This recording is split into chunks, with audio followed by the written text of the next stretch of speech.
Hello and welcome. Today I am bringing you guys another book review. Boom, boom, boom. And this time it is for Sky's End by Mark J. Gregson. Now, I originally had an e-arc of this book, but unfortunately I had to wait until it came out because the formatting was really bad.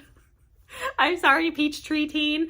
Your formatting for digital arc was really, really bad, and I could not follow along with the story, and I really, really wanted to read this one.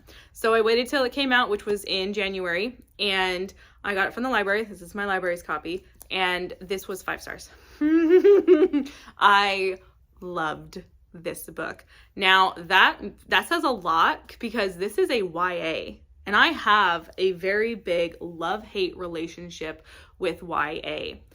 But the reason why I love this is because it does not follow the standard YA formula. This has barely any romance in it, which, thank you. You know, like, these are teenagers. The characters are at least 16 years old.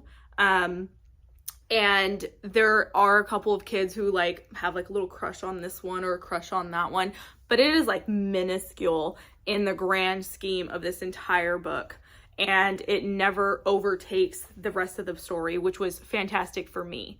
Now, this is also a great YA book to recommend to young boys because I don't know if anyone else has noticed this, but publishing seems to forget that boys are teenagers too and like to read. And this one, girls can enjoy it too. I'm not saying they can't, but if you have a young teenage boy in your life who is looking for something to read, Sky's End would be perfect. There is action, there's politics, there's character growth and character building, fantastic world building, in intricate battle systems. It's everything that can appeal to young boys who are coming out of middle grade books, but still aren't quite ready to tackle a big adult fantasy book.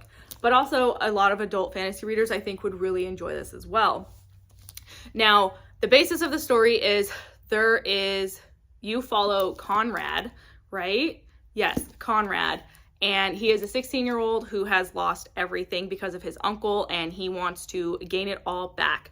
They live in the Skylands, which are floating islands in the sky, and these Skylands are attacked by these giant mechanical sky serpents.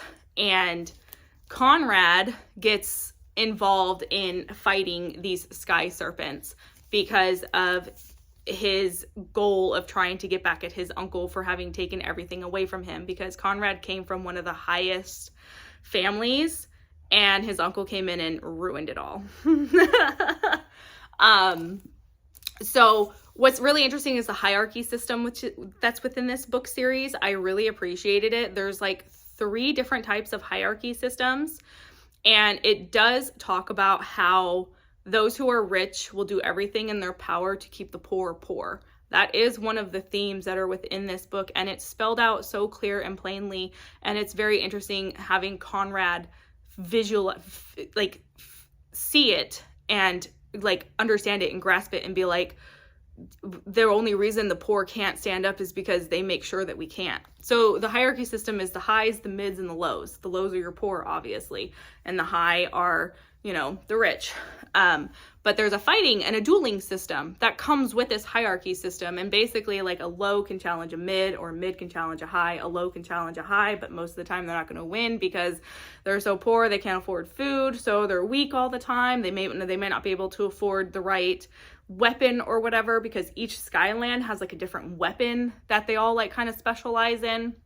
So there's all these things that, the highs put in place to make sure that they cannot be taken out. But then there's another ranking system where you've got your king and your queen and your duchesses and your archdukes and such, and only they can be challenged by a specific person. So a low can't challenge a king, but an archduke can challenge a king.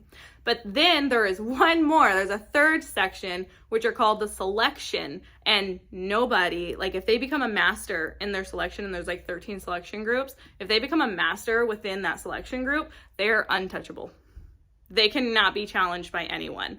And I'm just like, but the thing is some of those selection groups are more dangerous than others. And of course, Conrad gets conscripted into one of the more dangerous ones, the ones who go out and fight. And,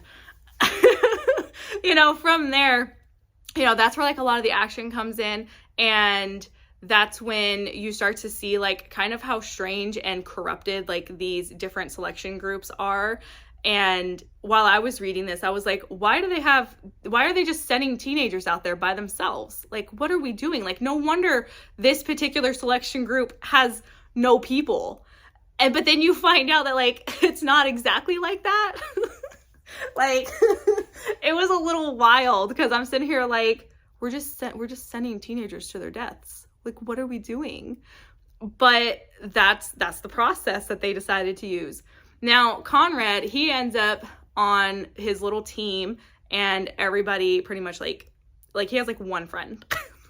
Because Conrad doesn't like to make friends. Conrad is like, I'm a solo man. I do everything on my own. I don't need friends. And I'm like, Conrad, you need friends. Stop. like stop, boy. Like, just for 5 seconds, stop. He also ends up with like his mortal enemy. And I'm just like, oh, the character growth of certain characters in this book, I was in love with. There was one in particular where I was like a crying mess towards the end because I didn't know what was going to happen with this character. And watching their character growth go from where it started and you being like, I hate this character, like I hate you, like you're horrible, you're terrible, to the end being like, I love you, you're my baby, you're my son. I was not expecting that, and I have a very special place in my heart for that particular character. He means everything to me, and the end of this book sent me on a roller coaster of emotions within like a span of like 10 pages, and I was like, stop. And the thing is like, even Conrad grows. He has great character growth throughout the story. He goes from wanting to always be alone to recognizing that that's not always the best way of doing things. He has his ambitions for still wanting to like take on his his uncle, and then there's just the weight of this selection he has to go through and to prove himself and not die. And all of the action that involves like fighting off these sky serpents is amazing. It is so detailed. It keeps you entertained the whole way through, and you're just like, oh my gosh, okay, we're doing that. All right, okay. There's strategy involved, and they're not always the best strategies, Like, they don't always win. They don't always come out on top. Sometimes they get by the skin of their teeth. Other times it's like nothing. And I was just like, this is wild. This is insane. But then at the same time, there is this other plot, this political plot going on where you're like, there's secrets. And when you start to discover what those secrets are, you're like, oh my God, what? How? They're doing, oh, okay. All right then. Like, the political aspect of this is really well done. And you get invested with like, not just because like the political stuff is happening at the exact same time of the selection proving and such. And so Conrad and his group, like, they get involved in it because it's across all the Skylands. And then when you get to like the end, when everything really starts to come to a head and starts to boil, and you start seeing like who's a traitor and who's not and all this other stuff, you're like, oh, I didn't expect that. Oh my God. Okay. Like, you just kind of start getting like slapped around a little bit. There's another character in particular where I'm like, I have to hate you. But where they're at the end of this story, I'm like, am I supposed to hate you or am I not?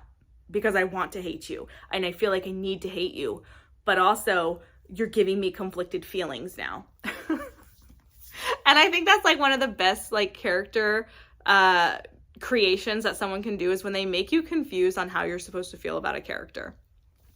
Other than that, it's it's worth checking out. It is. Even if you don't like YA, I feel like there's a ton of adult readers who would enjoy this, especially if they don't want the sappy love romance story and stuff like that, because this, like I said, it is like minuscule.